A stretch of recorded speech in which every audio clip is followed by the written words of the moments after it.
Imagine being a child during the Great Depression and not realizing your family was poor. You don't know how much the rent costs. You don't know that your father hasn't found work. You don't know why your mother keeps counting the same few coins at the kitchen table. You only know that your friends are outside, and someone has a ball, so you run outside and play. For millions of American children, the 1930s were a time of enormous hardship, but childhood didn't simply disappear because the economy collapsed. Children still laughed, they still played, they still went to school, they still dreamed about what they would become, and sometimes their parents worked desperately behind the scenes to make sure they never understood just how close the family was to losing everything. This is the story of the children who grew up during America's hardest years, and the strange way they could find happiness even when their parents couldn't. To understand their childhood, we have to stop looking at the Depression through adult eyes. Adults saw unemployment numbers, bank failures, mortgages, empty factories. Children saw something else. They saw the street outside their house. An empty lot could become a baseball field. A broken board could become a toy. A piece of rope could become a skipping game. An alley could become an entire world. The Depression didn't give children much to play with, but children have never needed much. The Library of Congress's historical collections show just how different childhood could be across early 20th century America, from farm work to city life. And that lack of money sometimes forced children to become incredibly creative. They didn't need a room full of toys. They needed other children and somewhere to play. A modern child might walk into a toy store and see hundreds of choices. A child in the 1930s might look around the neighborhood and make something. Marbles could become a competition that lasted an entire afternoon. A stick could become a baseball bat. An old tire could become a toy. A discarded wooden crate could become almost anything a child's imagination wanted it to be. And then there were the games that required absolutely nothing. Hide and seek, tag, kick the can, jump rope, street games. Children could spend hours outside simply inventing rules as they went. And here's the strange part. A child didn't necessarily think, we're doing this because we're poor. They thought, this is what we do. But while children were outside playing, their parents were fighting a much bigger battle. Imagine a father sitting at the kitchen table after the children have gone to bed. On the table, a rent bill, an empty wallet, and perhaps a letter from an employer saying there is no work. The children aren't there. They don't hear the conversation. Their parents lower their voices. Because children don't need to know everything. A mother might stretch dinner a little further. A father might take whatever work he could find. Clothes might be repaired instead of replaced. Shoes might be passed from an older child to a younger one. And somehow, the adults tried to make life feel normal. This is one of the most important parts of the story. The children weren't living in a separate world. They were living inside the Depression. They just didn't always understand what the adults were fighting against. And sometimes, the children themselves became part of the family's survival. For some children, there was no way to remain completely sheltered. The Depression forced many young people to take on responsibilities.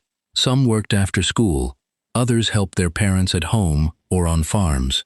Rural children especially could be expected to contribute to family labor. For struggling families, every pair of hands mattered, and that created a complicated childhood. You could spend the morning helping your family survive, and the afternoon playing with your friends.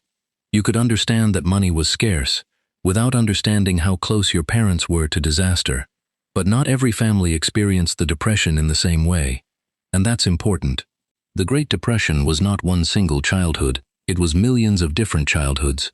Some children went hungry. Some families received relief. Some moved from place to place. Some remained relatively stable. Some children lost almost everything. And some simply remembered playing outside. For migrant families, childhood could look completely different. One Library of Congress photograph from 1936 shows a mother and 3 children who had left Tulsa, Oklahoma, and arrived in California. The photograph's caption records the mother's hope that her son could eventually receive an education and attend university. Think about that. The family had already been uprooted. They were living through the Depression, yet the mother was still thinking about her son's future. That's something easy to miss when looking at Depression photographs. The people in them weren't simply trying to survive today. They were still thinking about tomorrow. Children still had dreams. A boy could still dream about college. A girl could still dream about becoming a teacher. A child could still look at the world and imagine something better. And perhaps that was one of the greatest forms of resilience. Here's the beautiful contradiction. Adults often carried the depression everywhere they went. Children didn't always carry it in the same way. A parent could spend the entire day worrying about money, while a child spent the same afternoon laughing because someone fell into a puddle. A father could be terrified about losing his job, while his son was completely focused on winning a game of marbles. A mother could be trying to figure out how to make dinner last, while her daughter was outside pretending to be a movie star. The problems were real. The poverty was real. But so was the laughter. And that doesn't make the depression less tragic. It makes the children more remarkable.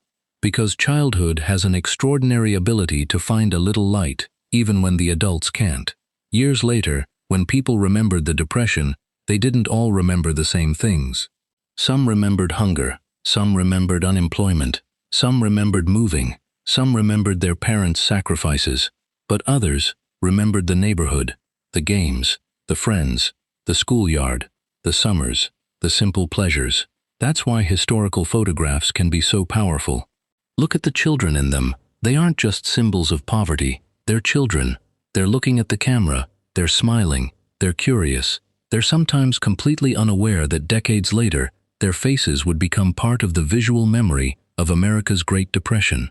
And perhaps that's the most important thing to remember. History tends to preserve the suffering. But people also lived ordinary lives inside that suffering.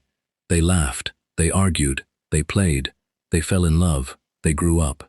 Maybe that's why the story of Depression-era childhood is so complicated. The children weren't magically protected from poverty. They weren't all happy, and they certainly didn't all escape its consequences. But many children found something their parents struggled to find, a way to live in the present. While adults were worrying about tomorrow, children were playing today, and perhaps their parents understood that.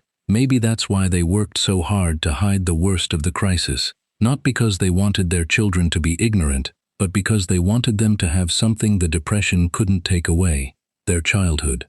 So when we look back at those old photographs, don't only see poverty, look at the children, look at their faces, because behind every worn shoe, patched dress, and empty pocket, there was still a child who wanted to play. And for a few hours, the Great Depression could wait.